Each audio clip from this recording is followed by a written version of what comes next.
नंगा पुतला आदम का 40 साल पड़ा रहा, हवाएं चलती रही, धूप पड़ती रही, खुश्क हो गया, रूह डाली, कपड़े पहनाए, जन्नत में डाल दिया।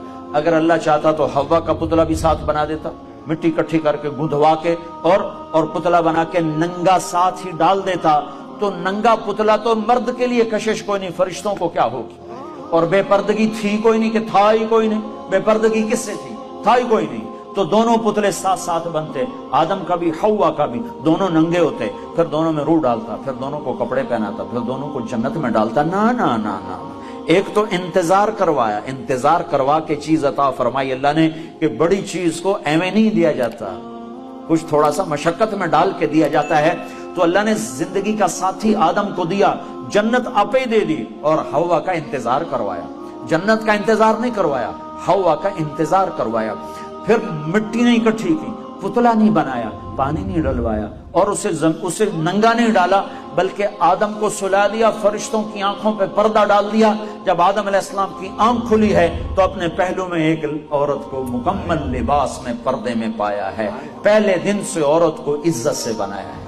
कहा आदम तेरी पसली से निकाला है। इधर उल्टे हाथ की पसली से क्यों निकाला है कि इधर दिल है, कि औरत हर रूप में दिल में जगह पकड़ती है। माँ, बेटी, बीवी, बहन, दादी, खाला, जिस रूप में है इसका मकाम दिल के करीब है, दिल से दूर नहीं है। और अल्लाह ताला ने आदम अलैहिस्सलाम को इंतजार करवाया, और आदम अलैहिस्सलाम को जन्नत अच्छी नहीं लग रही थी, कल्ले घाबरे फिर दे आए। हव्वा वेखी तो खुश होए, कहने लगे या अल्लाह कौन तेरी बीवी? आदम अलैहिस्सलाम काल की थी अगों है। तो अल्लाह ने कहा महर तो अदा कर, महर तो अदा कर। कहने के क्या महर है? का मेरे आखिरी नबी पर एक दरूद पढ़ दे, ये महर है, ये महर है उसका। मर्दों में सबसे खूबसूरत कौन है भाई? यूसुफ। यूसुफ अलैहिस्सलाम मर्दों में सबसे खूबसूरत हैं, और औरतों में सबसे खूबसूरत है अम्मा हव्वा।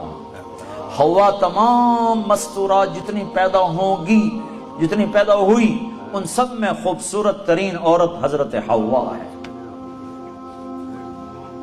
पहले दिन इज्जत से पैदा किया, पर्दों में बिठा के पैदा किया, और बीवी बना के साथ रखा, और हुकूक रखे। अगर बेटी पैदा हो तो मेरा नबी फरमाता है 3 बेटियों की शादी कर दो तो जन्नत वाजिब हो गई। 10 बेटों की शादी करो तो जन्नत वाजिब कोई नहीं।